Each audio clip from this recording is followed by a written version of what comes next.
Yeah, you are a full-blown angel Danny. Smirk him hard. Like, being at 32 is kinda, like, cozy.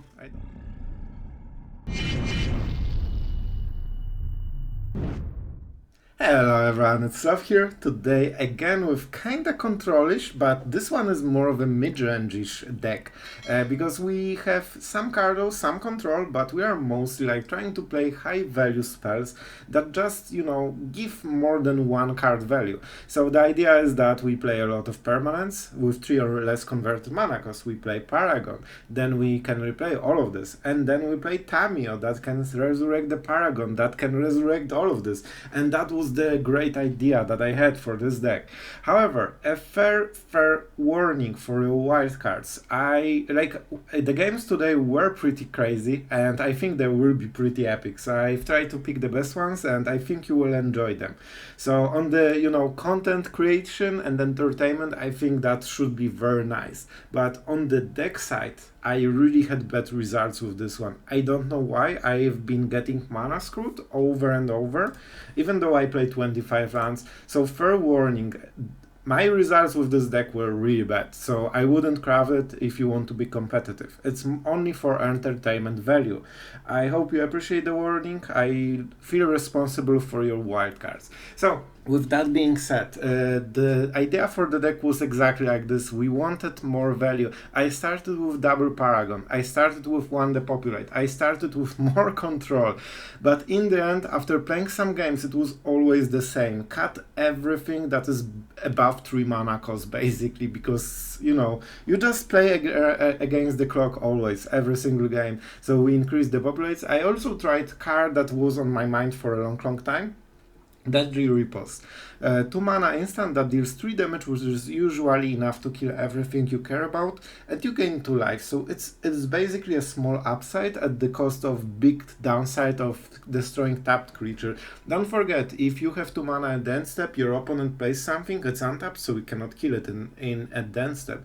So that was a bit of a gamble, but so far, I kinda like the card. I will test it more. I think the upside is something relevant in the current meta, so we will work on it.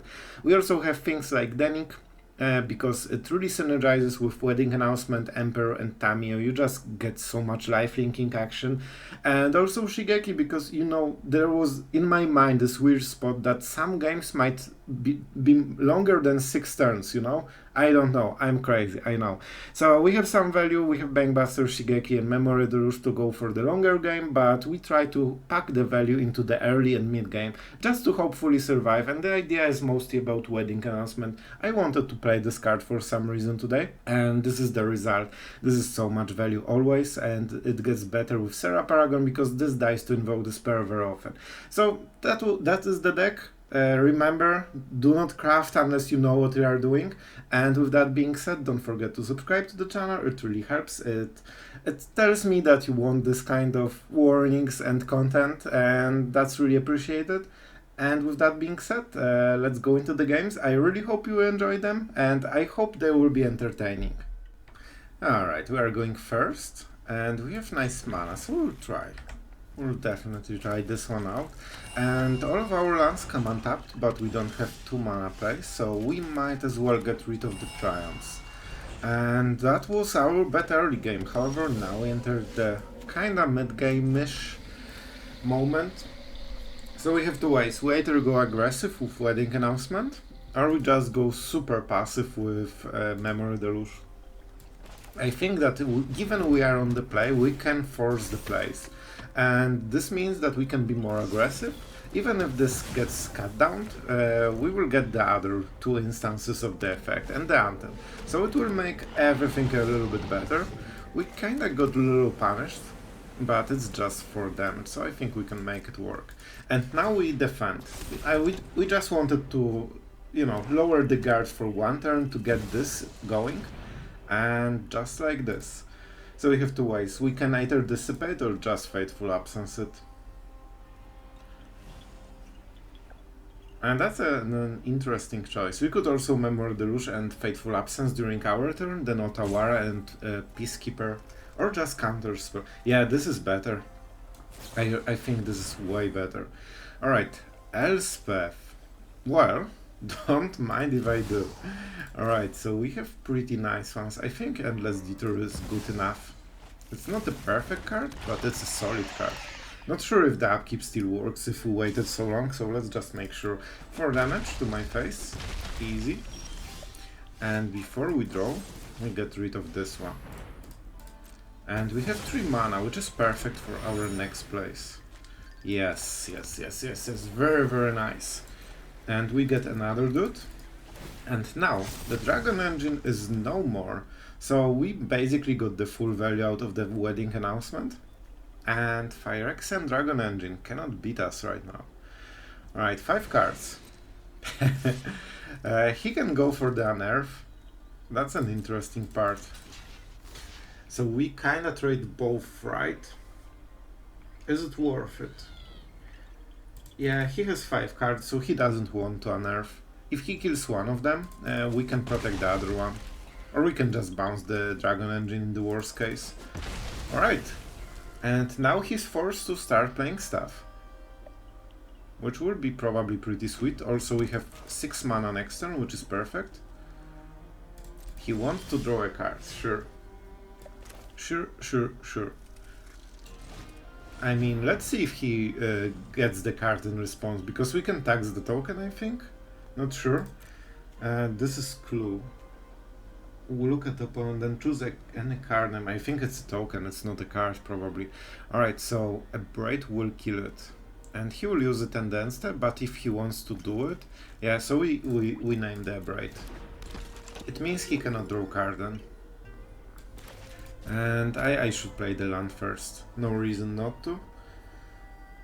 Alright. A Braid. Me is dummy. Yeah, I kinda forgot about, you know, my main cards for the game. Probably something I should be avoiding generally. But it's fine. It's absolutely fine. A Braid will hit the Bankbuster, so it will be useful. That was a bait card. He wanted us to counter it probably. And that's a true card. And we counter it. We ain't dummy, my friend. We know which card is good. Sometimes. Alright, so we know everything. A Braid doesn't hit it, Brotherhood's End, so the correct choice here will be to start getting Elspeth. We could also -3, but I kinda like plussing her. Alright, I should probably know beforehand what we do, but I have 0 idea. Let's just go with the lifelink.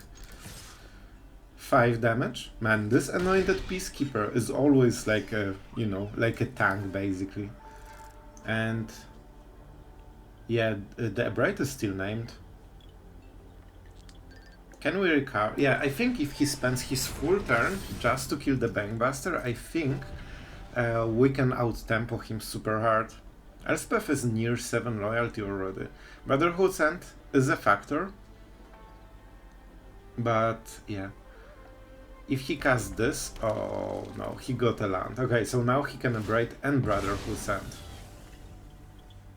Alright, that's interesting. It can be abraded, but it means... Okay, so Brotherhood's End. Alright, he wants to abrade the Bankbuster, right. So no value to be gained, but we still have the Elspeth, right? And we have Memory Deluge to refill. If I didn't have this Memory Deluge in the graveyard, I would not play the Bankbuster, because then I'm in full top deck mode. Here we can also use Endless Detour to just draw Bankbuster. It costs us a little bit, but it's still worth it. It's still worth it, and he's nearing this part. It's not a target though, so a little bit of problem, but I think we can make it work. Alright. Let's try to pump Danik. It won't matter what he has. Let's just get, I don't know, whatever, Vigilance. Cool. And I guess we just try to save something, maybe. We'll see. The point is that Cutdown doesn't hit this. Normally without the wedding announcement it would be a 2-3 and Cutdown would just kill it in response to Elspeth counter. I could also put this on top of his library, but I don't really want to. Fable. Alright. The interesting play would be to actually get this one. But he can activate it oh, an Earth only as a sorcery. Alright, this is the weirdest play. Oh no, I cannot target. I cannot target. I forgot. I actually forgot. Oh, Danny, why? You're betraying me. Alright, that was pretty awful. So he gets 3 cards for free. Alright, for 5 mana, but it is what it is. It's an ability. Yeah, we still cannot counter it in any way. Pretty rough, pretty rough. 3 cards is a lot, but we also have quite a lot of cards, so I hope we will manage. We have some counterspell, but it's like tempo-based counterspell basically, with no card disadvantage, but it's definitely not great.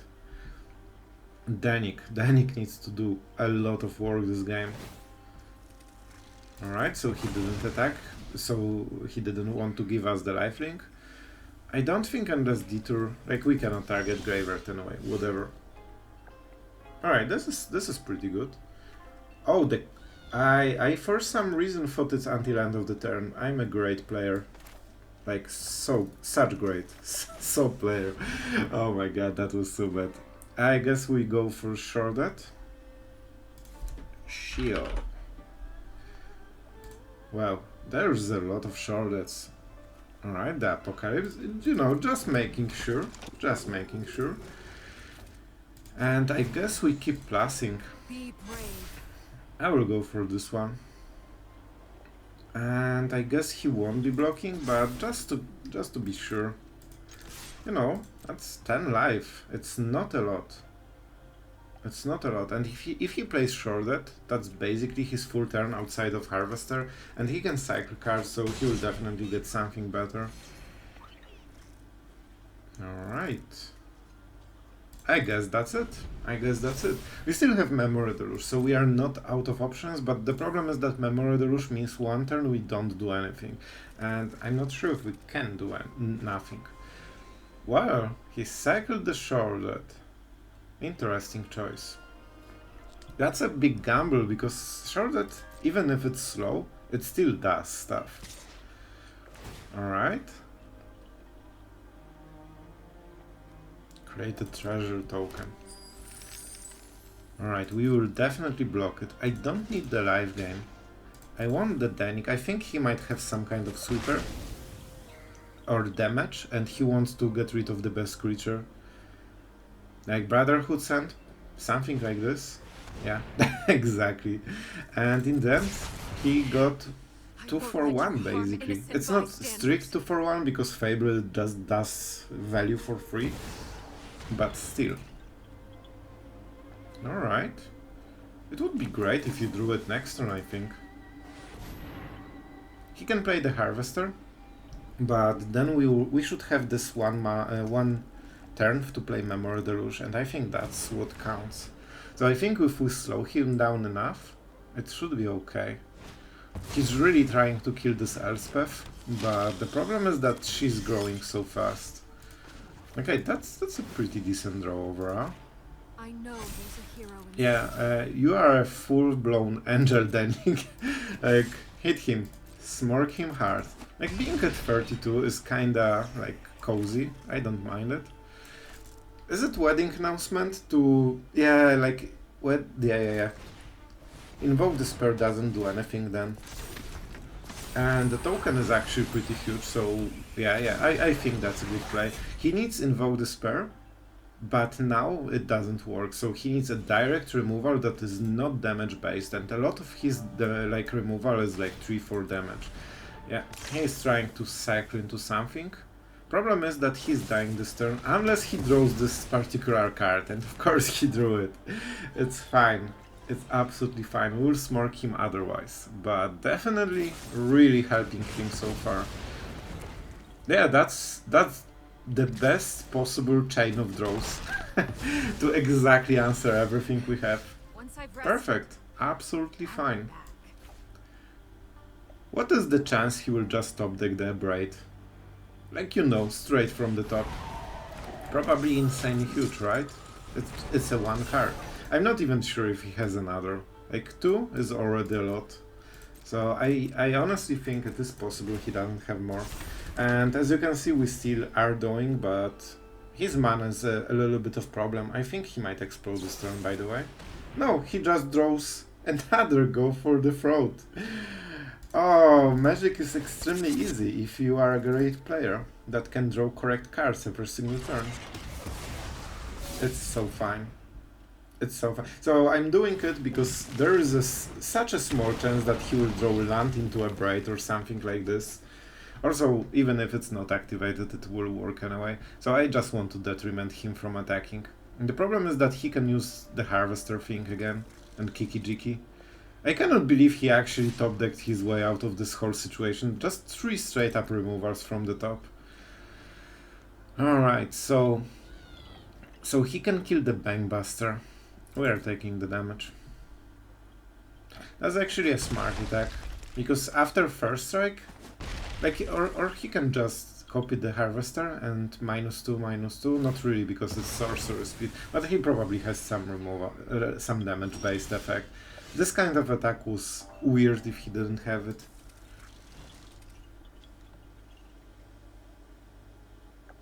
I mean, yeah, we will. 2 damage, okay. Yep, that was the thing. However, he really made it a bit easier. Alright, hopefully he will block with something, because I need part of this combo removed. Unfortunately, he didn't go for it. So let's draw our land for the day. Oh, that's not a land. That's pretty nice. Alright. Kiki-Jiki with Harvester, you know, the 2 and 3 drop, making absolute bank of a combo. However, we have a lot of board pressure. And with Emperor we can make some shenanigans. He's at 2. If not those double removal, triple removal, he would be absolute. He's just drawing those cards from the top, man. Why? He doesn't have a card though in this deck. He actually didn't draw cards at all during the whole game. And he's just drawing what he needs. It's fine. It's absolutely fine. We will win this, I think. Playing Takenuma, in my opinion, is a mistake. Why would you go for this? Alright, that's actually a pretty decent draw.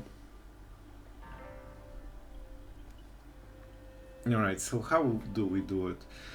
This is force block, so always something to consider. So I think we're in position that we can draw card and see what the options are. Perfect. Honestly, land is not the worst here. It actually enables us to make a double play. So I mean, this is the luxury situation that we can just, you know, force a block every single turn, and that's always great. So he thinks he has the Kiki-Jiki, but he doesn't. You know, live game. I thought it would be needed. I think that we are overwhelming him. Let's see the power of his top decks right now. Okay, this is the card. The explosion card. It makes opponent explode. I think that's the moment, right? He knows everything. Except the Emperor, I guess. So what we will do is play the Emperor, just to make sure that our Samurai has haste, basically. And haste is very good, because we kill him this turn and he thought that he maybe has another draw. Alright, that was a rough game anyway, but we made it. Alright, an interesting hand. We will draw something, and it might be land, it might be something that we want to play. It might be a zombie, out of nowhere. Well, this champion will be much bigger than our stuff, but hopefully we can detour it at some point. Combo acquired. Alright. Honestly, pretty scary so far. This land is very nice. I will gladly pay myself just to play extra card this turn. So our plan is we play Wedding Announcements. Great. Alright, that's a lot of damage already. Man, if we were on the play, we'd win this, but on the draw, I'm not sure if we don't get overwhelmed too quickly. But we'll try, we'll try. When this gets way too big, we can endless detour it, so the counters will be reset. But we need time for it, and we are short on time right now.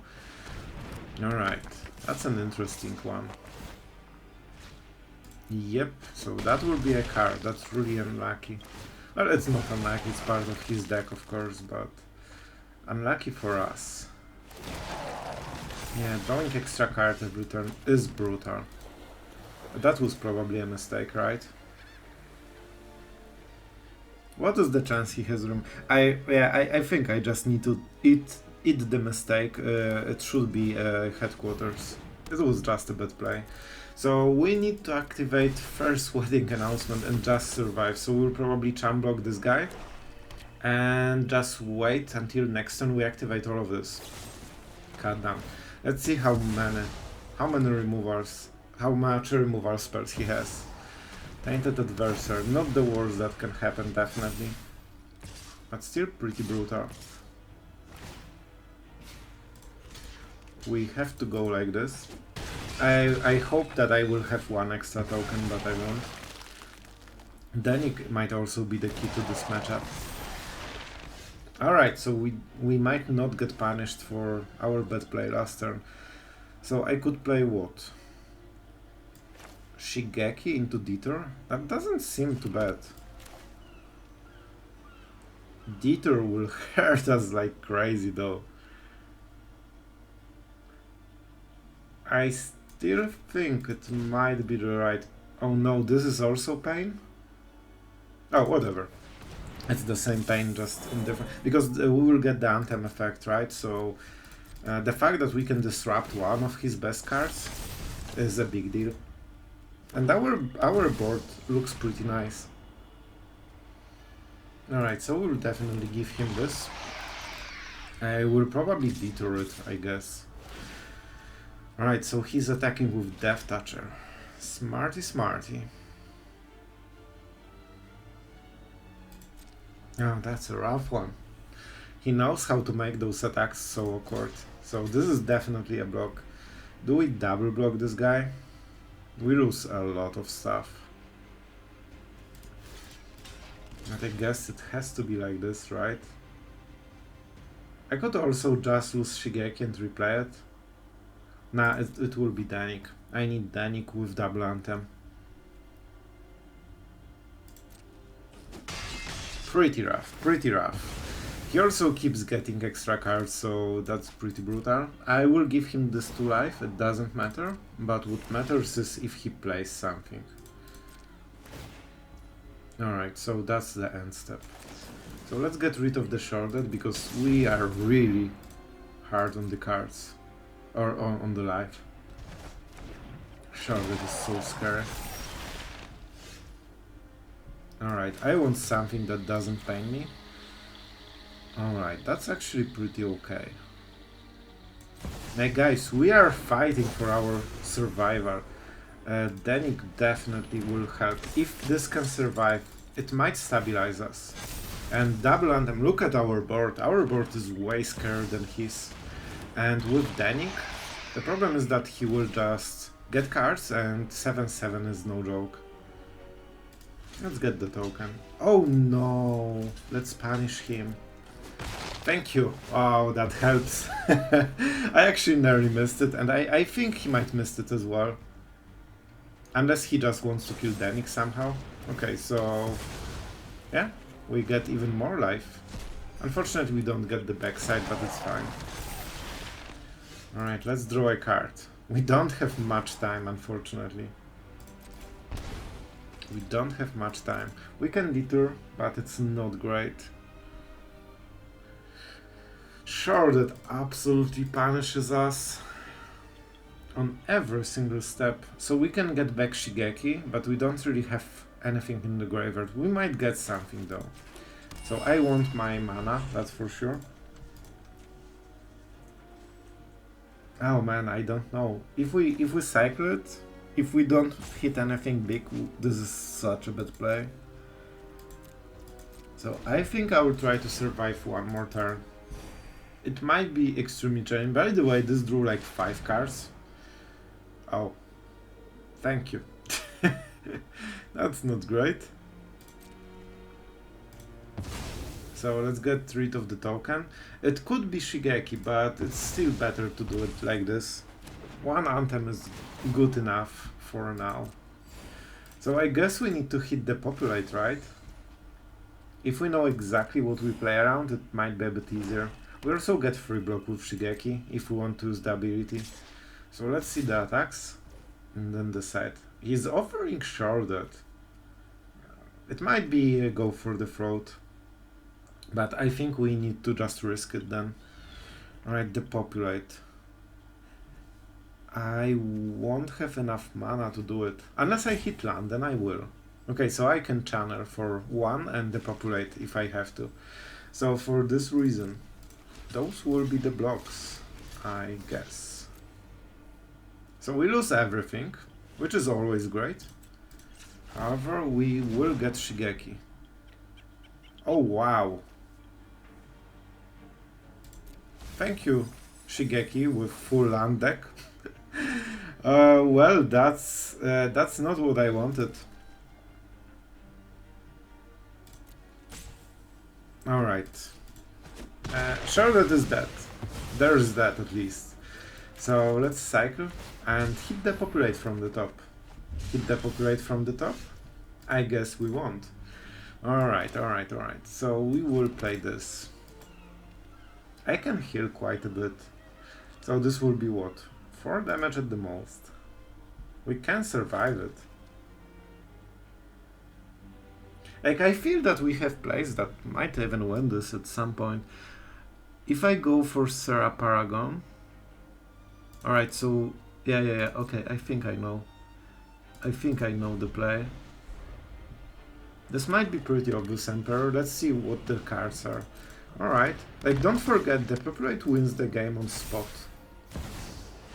Charlotte, extremely annoying as always. Adarkar? Adarkar would be the worst for us. Alright, so of course we go for this one. I'm not sure if this extra 2 damage from Charlotte doesn't push us into just dying. Well, not really. But right now, my idea was to go for the Paragon next turn into Wedding Announcement. And that would be a lot of power, but against Charlotte, super rough. Super rough. So we take the damage as intended. This gets decayed. We didn't hit a single removal spell this whole game. It's fine. Alright, whenever you draw a card, sure. I'm still not sure what to take with Shigeki, honestly. Alright, so he's going absolutely all in. Honestly, Bangbuster might be better. Alright, I know everything there is to know. Now we need to make our decision. Serra Paragon into Wedding Announcement into Samurai. So I have 1, 2, 3 creatures. But, so, yeah, he will get a new one. So he has 5 creatures, we can block 3. So 2 will come and 2 to the face, so it doesn't win us the game.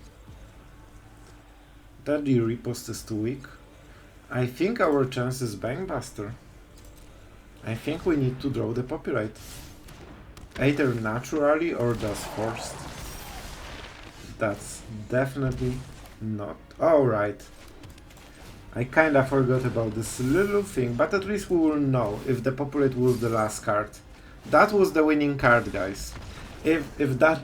Well, that's the most triggering game that we could ever hope for, but I hope it was entertaining. I'm definitely happy that the card that would win us the game was the one we drew exactly after dying. Alright, our opponent goes first. We have our Depopulate, and we are against, yes, the essence of new magic. The Mountain Need of Swift Spear. Thank you, Wizards. I appreciate this meta. So that's why I enjoyed the mono black meta, you know? At least we were able to play Magic for a moment. Like, this seems like the game is nearly over. And it wouldn't be if we were on the play, but we are on the play. So, you know. So we can go for the Bankbuster, but this turn he really is incentivized to play a creature, but it will be mountain probably into 1 mana creature, so he can pay 2 for make disappear. We don't need to pain ourselves, that's a big deal, and we have Wedding Announcement next turn. But it will be harsh. Of course our opponent just going all in, as they always do. That's all you need to win games as red, right? Just play cards from your hand, and usually that's enough. Part of the appeal for the deck. So we don't really have a choice here. This will probably be a champ blocker, then we will depopulate and we will get a creature into the board. So even though it felt super hopeless early game, there is still a chance. Alright, so this is some serious damage, but it still means that we absorb part of it. Yeah, play the cards. The red, hitting, face, magic is intended, great. Everyone is so happy with this kind of meta. Anyway, back to the Wedding Announcement train. So this is rough, because 4 HP means it's really close to being dead, and we cannot block the cheek. Also, burn spells are painful. Alright. So, we need to play like this and just, you know, go around his spells. And we need a lot of Wedding Announcement tokens, just because one of the creatures with Rada won't be able to block. So if we have only one he just left because he didn't draw that perfect top deck. Alright, so we can go first and be mana screwed. That seems like a tempting offer, so we will take it. Honestly, there is a pretty decent chance that we'll draw something. We have 2 draws to get a 3-drop, and then we should be fine for a moment. And when we hit 4, we are absolutely set for the rest of the game. So, you know, we play lands in our deck. This is a thing. If aggro can hit it with 21 lands, just playing over and over, I think we can hit it as well. I'm predicting mana screw anyway, so that's why I'm not using this. If I was sure that I play on curve, I would probably counter it. But I know my luck. And I know that if you keep a 2-lander, you will get mana screwed like 80% of the time. Because, you know, it's random. There's nothing except randomness there. So that's why we know we won't draw randomly. Perfect, that's the MTG experience I'm here for. So far enjoying the game. Let's see what our opponent that is actually able to play Magic is doing. First strike. Nice. Lesson I learned today: if you don't draw your lands, your deck won't win. That's some experience that I can share with you guys. So that's actually the perfect card to not get countered by Make Disappear. So I will do it actually, because I will lose the game if I don't draw lands for next 2 turns. So we need to, you know, slow the game down. 2 extra damage a turn is a big deal, especially if he can follow it up. Alright. There is a first step, you know, the one that we should have 2 turns ago. He actually plays Depopulate. I'm dead. I'm like inside, you know. Alright, so Wedding Announcement is probably the most annoying thing. This one. I think this is the correct choice. He doesn't want to depopulate. Bankbuster is great for him. Extraction Specialist is something I want to force him to play. That's an interesting decision. So also, if he had the buff, he would actually attack with more of those. And he still went with the Wedding Announcement. Perfect. I always enjoy getting mana screwed like 3 turns during the game. We are nearing... yeah, this is 1/5 of the deck. So it should be between 5 and 6 lands right now. Fortunately, our opponent is playing extremely passively. Like, we could be farewelling next turn if we drew normally. By the way, our opponent is just straight up drawing like lands and everything he wants. I'm kinda baffled, like, to be honest. Alright, let's, I guess, attack? Do we want to trade to 4-1? Nah, I think we are... like, there is a chance we will draw a land this game. You know, like our opponent who is playing less lands than we, probably. He's up to 6. to our 3. Alright, so Deadly Riposte is actually really good here. It gives us way more time, and it basically destroyed his full turn on the attack side. That's fine. This is actually something we need to get done before we depopulate. So now we get more value with Depopulate. He doesn't know we have it. He doesn't know we are a control deck that got mana scope. Alright, so yeah. Double Farewell 3 lands. That's exactly the MTG experience I'm here for. This is absolutely insane. Guys, this deck has less lands than us, and he's at 7 already. So the lesson here, if you don't draw your lands, you cannot play your cards and you will lose the games. It happened a lot today, like, I don't know how many lands I need to play to avoid this situation.